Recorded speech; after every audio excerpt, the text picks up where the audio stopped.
कहानी है रामपुर गांव की, जहां के मर्द महिलाओं को हमेशा नीचा दिखाने की कोशिश में रहते। अरे अभी तक खाना नहीं आया, क्या मुझे एक और शादी करने की जरूरत है? नहीं जी नहीं, ऐसा मत करना, वरना मैं कहाँ जाऊंगी। खाना लेकर मैं अभी आई जी। गांव की पंचायत में भी फैसले हमेशा औरतों के खिलाफ ही रहते। मैं जो फैसला सुनाता हूँ वो भगवान की आज्ञा होती है। इस लड़के ने अपने मन से शादी करके अच्छा नहीं किया। लड़के को घर भेज दो और इसकी शादी इसकी जाति की किसी लड़के से करवा दो, लेकिन ये लड़की, इसे तो गांव के बाहर निकाल दो। नहीं नहीं जमींदार साहब, ये क्या बोल रहे हैं? ऐसा नहीं हो सकता। मेरी बेटी मासूम है, इसे अच्छे बुरे की समझ नहीं है। अरे कहाँ जाएगी ये बेचारी? कहाँ जाएगी? इतनी चिंता है तो पूरे परिवार का गांव निकाला कर देते हैं। बेचारे पूरे बसे बसाए परिवार को गांव छोड़ना पड़ता है। चाहे जो हो, अगर बेटियों को कंट्रोल नहीं कर सकते तो गांव में रहने का कोई मतलब नहीं है। यहाँ औरतों को दब कर रहना होगा। कोई भी अपने हिसाब से कुछ नहीं कर सकता, सब ईश्वर की मर्जी से ही होगा। तभी गांव का एक आदमी दौड़ा दौड़ा आता है। सरपंच साहब, जमींदार साहब, वो कालिया है ना, उसकी बेटी पढ़ने के लिए शहर जा रही है। अच्छा, ये कब हो गया? और कालिया की हिम्मत कैसे हो गई ऐसा करने की? लेकर आओ उसे और उसकी बेटी को। बस फिर क्या था, हाजिर हो जाते हैं कालिया और उसकी बेटी सरपंच के सामने। और कालिया, ये क्या सुनने में आ रहा है? बेटी को इंजीनियर बना रहा है तू? और ये बता, गांव में तो स्कूल नहीं है, फिर कहां से इतनी क्लास पास कर गई तेरी बेटी?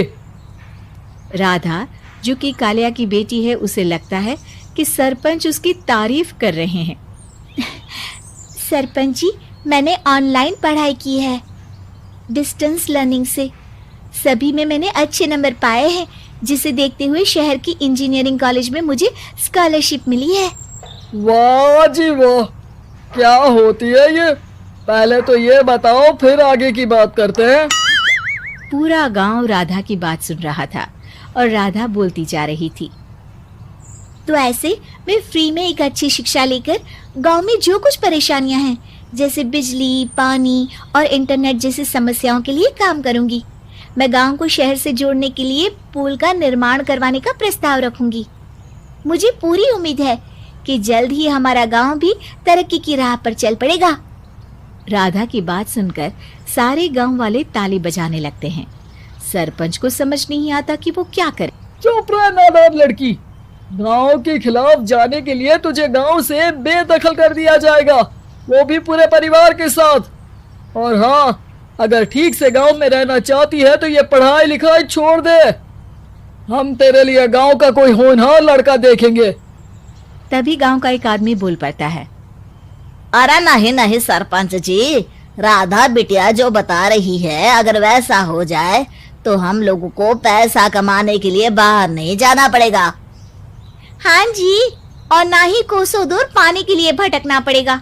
हमारे बच्चे भी अच्छी पढ़ाई कर सकेंगे और आगे बढ़ेंगे, ना कि हमारी तरह खेती करते बैठेंगे। क्यों गांव वालों, राधा बिटिया का साथ देना चाहिए ना। सरपंच देखता है कि गांव राधा के साथ है तो वो चुप हो जाता है। वो घर आकर अपने सलाहकार से बात करता है, जो बहुत ही चालाक किस्म का इंसान होता है। अरे सरपंच साहब, आपको बहुत ही होशियारी से काम लेना पड़ेगा। एक बार गांव तरक्की कर गया, यहाँ के बालक पढ़ लिए तो कोई ना पूछेगा आपको। और फिर ये जो बेटा और बेटी है ना आपके, इनको भी आम लोगों की तरह ही जीवन जीना होगा। हाँ, लेकिन करे तो क्या करे? वो ना आप मुझ पर छोड़ दीजिए, बस मैं जैसा बोलूं करते जाइए। अगले रोज सुबह जब गांव वाले सोकर उठते हैं तो राधा के घर के बाहर और साथ ही वो लोग जिन्होंने राधा का सपोर्ट किया था, उनके घर के आगे लाल रंग से कल आऊंगी लिखा होता है। कल आऊंगी, ये क्या होता है? अरे यह तो खून से लिखा है, लगता है कोई भूत प्रेत या चुड़ैल का साया है। चलो सरपंच जी के पास चलते हैं। सभी सरपंच के पास जाकर उसे सारी बात बताते हैं। अरे ये तो बड़ी मुश्किल की बात है। चलो मैं एक बाबा को जानता हूँ, उन्हें बुला लेता हूँ। सरपंच बाबा को लेकर गांव के घर के बाहर जाता है। ओहो, तो ये वो चुड़ैल है जो उन लोगों को निशाना बनाते हैं जो गांव को बदलने का सपना देखते हैं। वो गांव को ऐसे ही संपन्न देखना चाहती है। वो नहीं चाहती कि कोई बाहरी यहाँ का कायाकल्प करे। क्या तुम लोगों में से किसी ने गांव को बदलने की सोच रखी है? तभी राधा की माँ रोते रोते आती है। मेरी राधा घर से गायब हो गई है। अरे कोई तो बचाओ, मेरी बच्ची कहाँ गई?